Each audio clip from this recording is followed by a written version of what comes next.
এই তিনও আমল যখন আমরা একযোগে চালাবো, একদিক থেকে সাধারণ সব নেক আমল করব, বিশেষভাবে আমি আত্মীয় স্বজনের সাথে সুসম্পর্ক বজায় রাখার চেষ্টা করব এবং আল্লাহর কাছে দোয়ার আমলটা বেশি বেশি করব, বরকত নাজিল হওয়ার মতো কাজগুলো বেশি বেশি করব।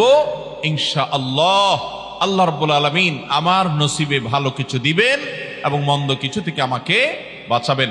নবী করিম সাল্লাল্লাহু আলাইহি সাল্লাম আল্লাহর কাছে দোয়া শিক্ষা দিয়েছেন, আল্লাহুম্মা ইন্নী আউযু বিকা মিন দারকিল বালা, আল্লাহুম্মা ইন্নী আউযু বিকা মিন সুইল কাদা।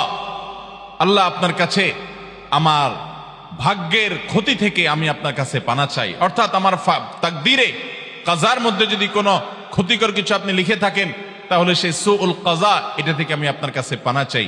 অতএব এই মর্মে আল্লাহর কাছে যত বেশি আমরা দোয়া করব, আল্লাহ রাব্বুল আলামিন আমাদেরকে তত বেশি হেফাজত করবেন। আল্লাহ তাআলা আমাদের নসিবে দুনিয়া এবং আখিরাতে, ইহকালে এবং পরকালে ভালো কিছু লেখেন। আমাদের নসিবে যেন ভালো কিছু হয়, সেই তৌফিক আল্লাহ তাআলা আমাদেরকে দান করেন।